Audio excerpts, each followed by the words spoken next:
Hello, do you use modern sharpening systems like these? And at the end of the experience and you have your amazingly sharp knife, you still feel a little bit hollow thinking, I can't really boast about doing this on the internet. So what I went and did was I ordered a pair of old style manual bench stones to do some flat stone sharpening to hopefully reclaim some of that clout, as you would perhaps call it. So these are the Spyderco CBN dual-sided stones. So this one here is a cubic boron nitride impregnated carbon steel plate made by Spyderco. This is the packet it came in. Spyderco boasts that offering greater abrasion resistance and thermal conductivity than conventional abrasives like silicon carbide and aluminium oxide, CBN removes steel quickly and efficiently. The broad, perfectly flat carbon steel embryo of this stone is coated with fast-cutting 400 mesh CBN on one side and finer 800 mesh CBN on the other. They boast that it is a second in hardness only to diamond method of stock removal for your sharpening and your fixing your edges. So looks a bit like a diamond plate, looks similar to like these Worksharp guided sharpening system plates, whereas one that I can show you. So while these do look a little bit the same, this is in fact a different stuff altogether. So I'm expecting some pretty fast cutting. I did shop because I have in mind sharpening steels such as K390, which I know can give your traditional stones a bit of a tough time. I didn't really know much about this material, so I guess I'll be learning it as I do it. Apparently you can use them dry. I was watching me chum Alex over at the Outdoors 55 channel, and he was using Windex on his Spyderco stones in a video from a couple of years ago, and I thought, well, that is great, because here in Australia, Windex is obviously a local delicacy as well. So I've got some Windex here, and I can sort of use it to get started. I imagine it's going to sort of help any oils sort of break down, probably a good thing, and so it'll go on a nice little routine of a couple for the stone and a couple for me as well. So what an enjoyable way to sharpen. He also doesn't like this CBN stone, so luckily I'm nowhere near as nuanced in my sharpening as he is, so it might be good for a pleb like me, or maybe he got a bad one. But either way. And just to increase the sample size to 2 stones for knife guys reviewing him, Alex's concerns are also present on my stone. So my 800 side does have a little bit of contamination of elements of the 400 side. So that's my 400 side there, and there definitely are some of those larger husks of cubic boron on the 800 side. I'll show you in the second part of this video, when I sharpen some 15V, how the 2 sides look on the edge, magnified as well. So this is my 400 grit side of the stone, magnified at 300 times, and this is the 800 grit. So you can see the larger blobs are probably a bit of contamination. My stone doesn't have the same issue around the edge, happily, and so it doesn't have that lip that Alex complained of his stone having.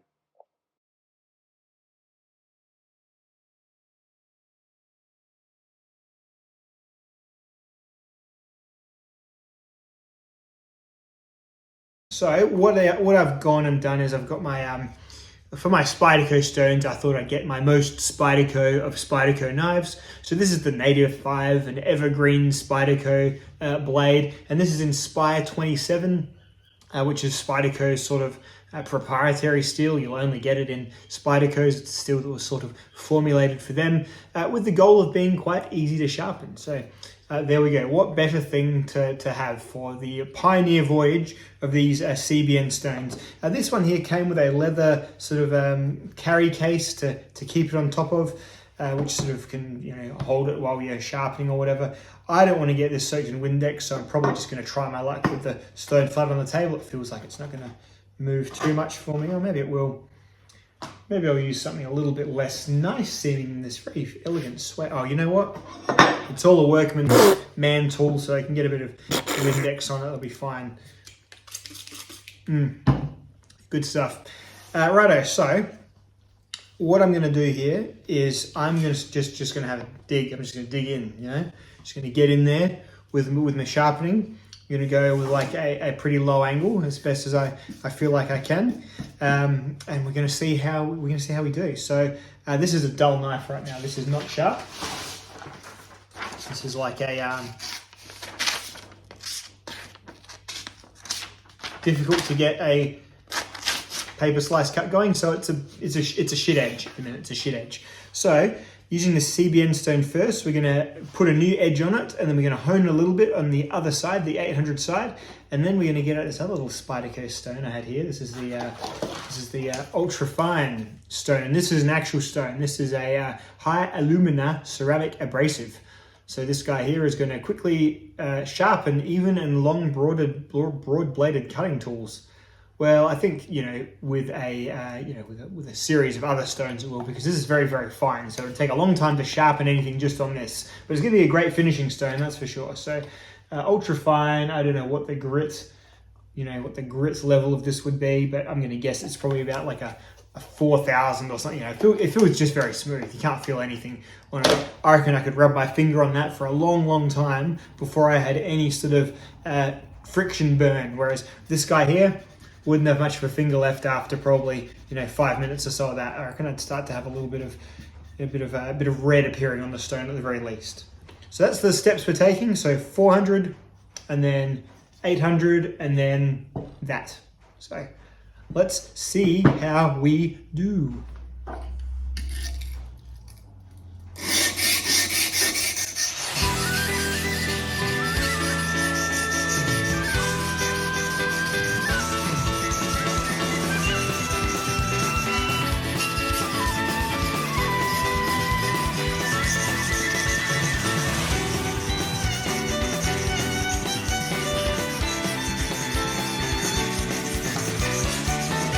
You may be wondering how I'm sort of locking in this knife.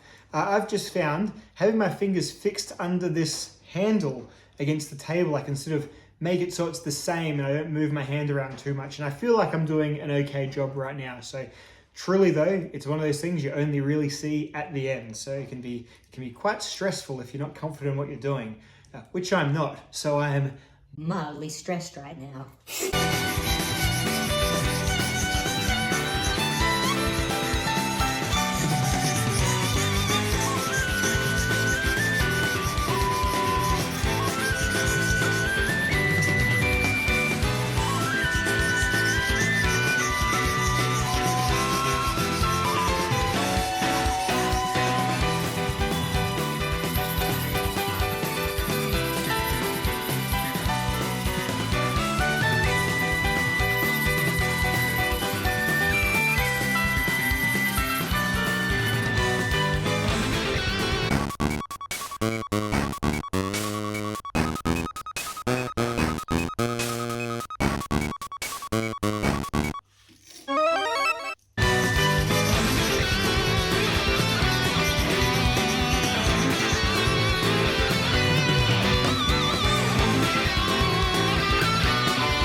I feel like I can definitely feel a burr along that edge the whole way along. Let's swap over to the other side.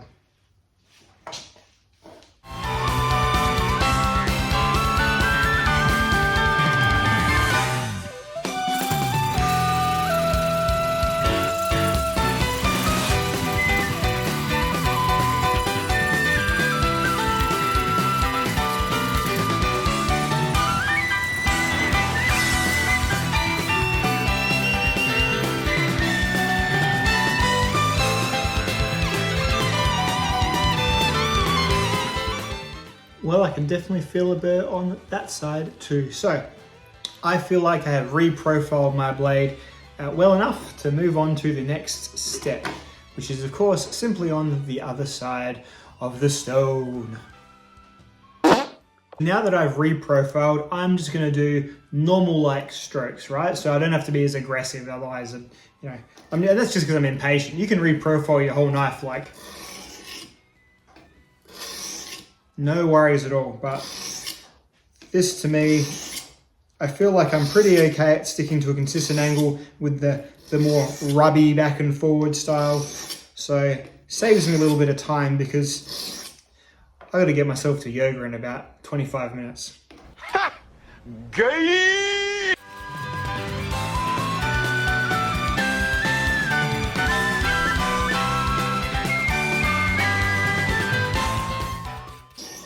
Ooh, it's thirsty work, tell you what.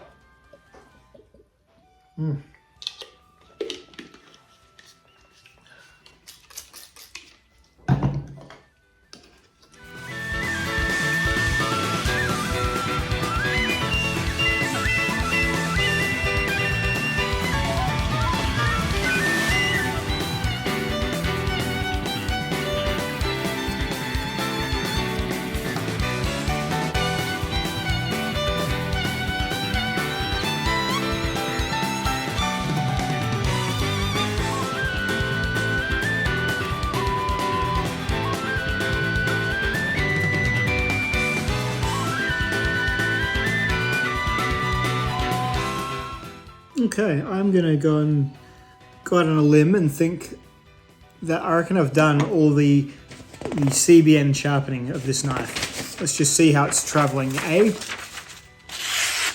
Much better. Much better. Even at 800 grit, much better. Very nice.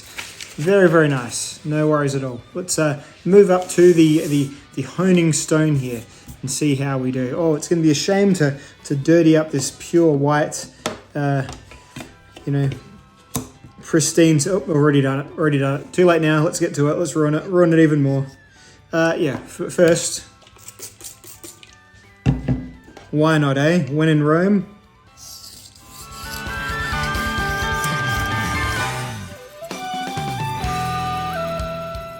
I don't know why I'm doing it this way. I just sort of went with it. I know maybe I should be going like this, but I feel like I'm just trying to get a polish going. I feel like my angle is pretty consistent. You know what? I'm just gonna go by the seat of my pants here and just do this, and I think I'm gonna be fine. If this was an episode of my highly popular wife sharpening series, I would have her doing it by like the book, by a instructional video, which would probably be like. But you know what? I am a little bit more arrogant and think I know better. Maybe I'm just drunk on Windex, who knows? More Windex on this table than at a bloody Australian sex party, huh? We really use Windex for everything here. Everything.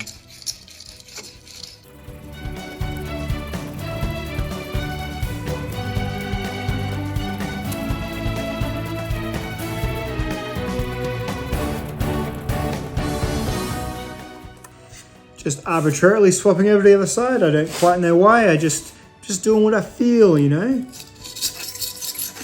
If I wanted math, I'd be using a dialed in angled sharpening system. Surely a lot of this stuff is about how things feel. When it comes to sharpening, I'm definitely a Scorpio.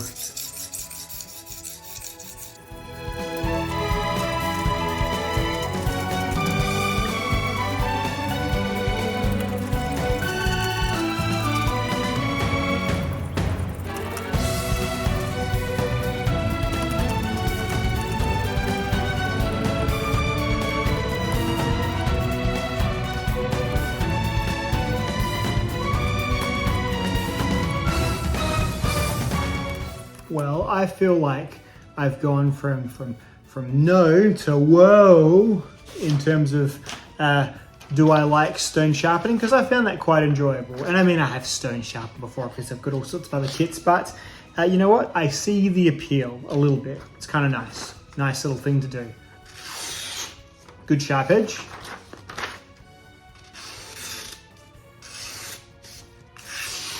Still a little toothier than I'd like, I think. I don't know. Definitely would pass for sharp, and it's definitely, you know, leagues ahead of what it used to do, but I know that I could get this way sharper on one of these sort of machines here. And really, when you're thinking about it, this was about 160, this was about 140. You're really starting to look at about the same price levels for high name brand stuff anyway. And I know there's all sorts of you can go on Temu and get a diamond plate for, you know, $9 and stuff, but I don't know how any of that's going to go for you. This is, you know, pretty legitimately branded stuff, whatever that means to you. And I know there's other better ones. I know that there's diamond plates and things, but yeah, you know what? It's something. It's something for sure. And you know what? I guess you could get better at this. You practice at it. You make it your thing. You know, you get some really crazy edges on it eventually. And you can tell everyone how long you've been doing it for. That's a big plus for it as well. Obviously, you get to have a bit of Windex along the way too. So I don't know. There's definitely an appeal to this. But you know what? Maybe it's missing the strop. Maybe it's missing like a really nice strop. I'm just going to quickly strop it on this Ken Onion work sharp here. Just real quickly like. I could get up and walk over to my Tormek strop over there, but well, I'm about to go to yoga, so I'm going to do enough exercise there.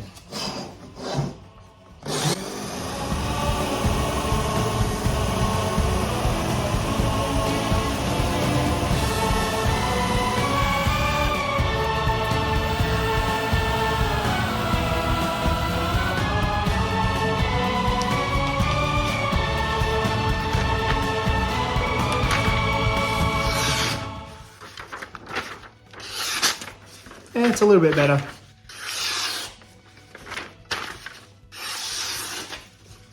All right, that's, you know, it's pretty good. It's a 7 out of 10 edge in my opinion, and that's obviously a skill gap still definitely there. Don't you worry about that. But also, it's like you know, I still do think why would you with these when, even because you're starting to think price wise.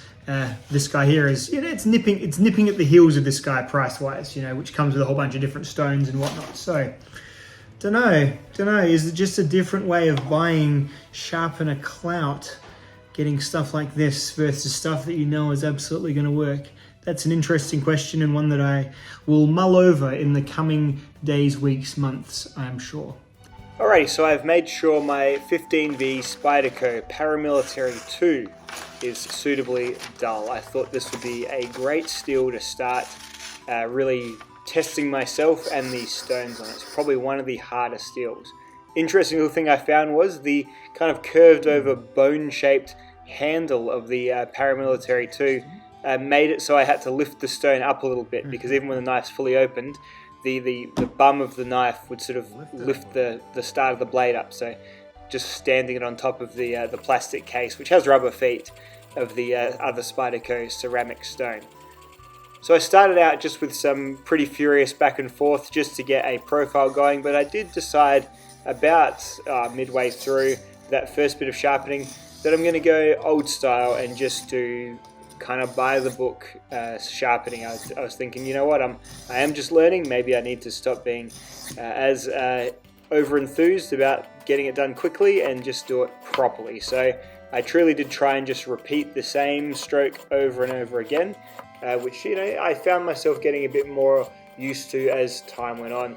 I generally find when I'm holding it like this, if I just have the same amount of my right thumb just sort of hinging over the back spine, that's sort of what keeps me pretty much in line. So I didn't have too tough a time repeating the strokes. I don't believe anyway. I felt pretty good.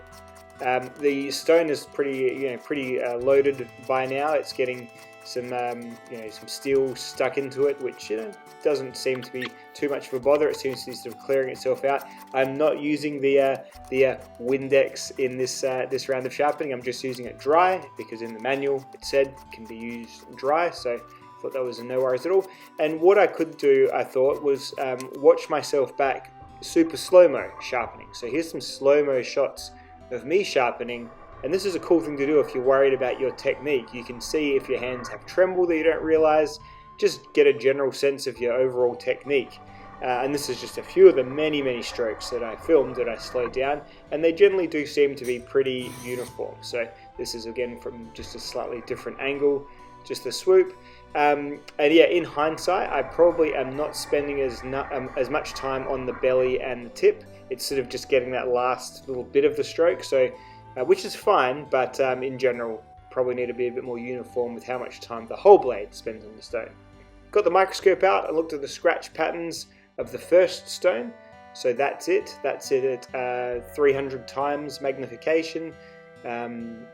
Pretty much what I would expect to see for about a 400 grit finish. Some deepish grooves in the steel. We'll scale it back in a sec to just 30 times the edge. So just wind it down again, or wind it back more than anything else. Winding it back to 300 times, and there we go. You can sort of see the crystalline burr-ish structures forming on the end there.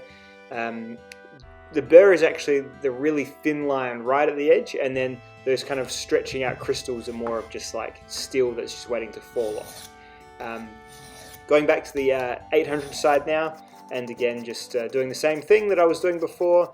Again, pretty happy with my technique. Again, not super sure how I'm going to go. As always, it's always a bit of a case of, yeah, is this going to even cut the paper once I feel like I'm done? But, I'm getting a pretty good sense of feedback and a pretty good sense of I'm on the right track at least. And I haven't felt any sort of noticeable hiccups from me. Sometimes when you're doing the sharpening, you just know that you've flopped forward and you've munted your edge. So I didn't get that sensation even once. So I felt like I did a pretty good job. And the big wide plate sort of helped that a lot as well.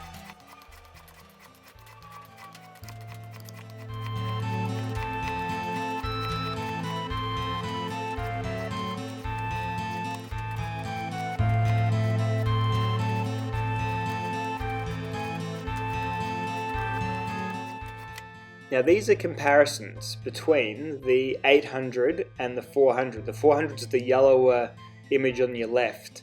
And yeah, this is where I can certainly confirm there is a few spots of contamination. You can sort of see those deeper ridges every now and then. They're kind of more shadowy looking. And they are, and this is again back to the 30 times view.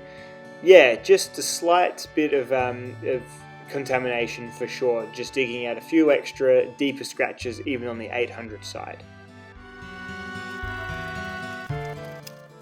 So I've gone and hit it now on the ultra fine stone, and I just did this until I just felt I'd done enough. Really, there wasn't really, I know that this isn't removing much material, it really is just polishing up, so I just kept going until I felt like I'd done enough. No real science to it.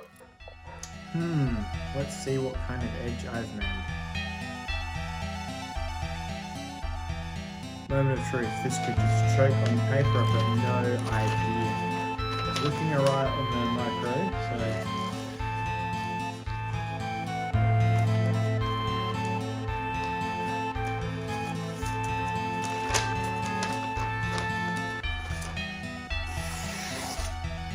Okay, pretty good indeed.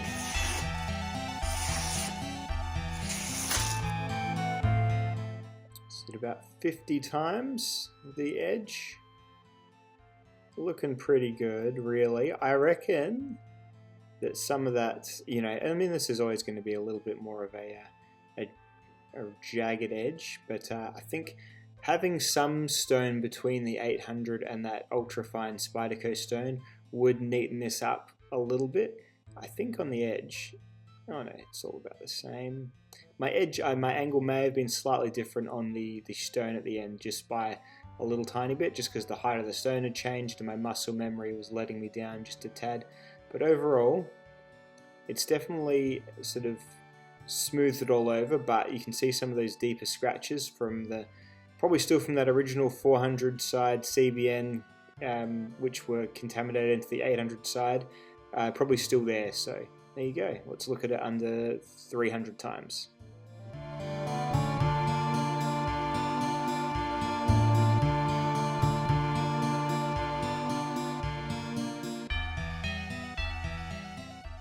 What I'm finding interesting is I don't know what's quite caused, the cross-hatching effect, because my strokes were going the same way on both stones.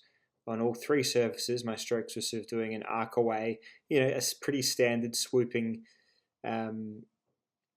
stroke. But for some reason, right on the apex, there seems to be like almost like I was pushing the opposite way. So not quite sure what that cause of that is. If you know or have some idea, please shout me out in the comments, because you can sort of see what I mean here. Like those darker black lines sort of go, pointing towards, left and right, and then the other ones are sort of pointing up and down, like the standard scratch pattern. So I don't know, maybe it's all, so you got some up and downs and you got some left and right. So maybe that's just from when I was first sharpening. Let's try a different part of the blade. Okay, so it's much tidier down this end. So that's so clearly what I need to work on is my sharpening around the belly, around the bend, because as I get around the bend, it becomes a little bit messier, as you can sort of see here. Still sharp, but definitely not as sharp as in that flat part, which is pretty standard, like just starting out knife guy, freehand sharpening, teething problems. So I'm certainly not saying by publishing this video that I'm any kind of authority on this. I'm just sort of giving my initial impressions on the stone and how it's all working. Pretty happy I could get an edge back on 15V just freehand. I never would have thought that would have been me. So there you go. Always learning, always improving. Righty, well, I hope you found that to be an interesting little expose on these Spyderco CBN stones in particular. So yeah, whilst I do agree with Alex's contentions in his video that these are not perfect at all, this one certainly seems to do an absolutely fine job of sharpening even fairly difficult steels. There's not much harder out there than a 15V to start off on, and it certainly did a really good job of removing the material and letting me sculpt a nice new edge. Whilst there is certainly room for improvement, and there is certainly some contamination of the lighter side, it wasn't anything that I found to be too detrimental to getting a really good edge. What I feel I do need is an intermediary stone between this one and this 800 grit plate. So perhaps if I scale down to the Spyderco medium or just fine stone with one of my next purchases, that might do the job in my little ongoing journey to modern sharpening stones, because up until this point I've only really had Japanese water stones, which are good, but are something that you have to worry a little bit more about eventually scooping out and those sorts of longer term issues, which are starting to present themselves, particularly on my King stone. A few too many wonky flares of the wrist have dug out some little channels in that thing that are pretty tricky to get right once they're there. So anyway, little journey into flat Benchstone manual sharpening is most likely to continue, but I also have some work to do on the Tormek. I'm ordering a diamond abrasive wheel for my Tormek, which should put a new spin on that device, because I don't really use it as much as I should due to its the standard wheel of it getting a little bit on the small side. It's worn down a little bit. And in general, I find that wheel to be a little bit insufficient on things like K390, on things like 15V. So yeah, we're going to be looking at the Tormek, revisiting that in a little while as well. So thank you all for watching. Thanks for sticking with me, and I'll see you all in the next film. Goodbye.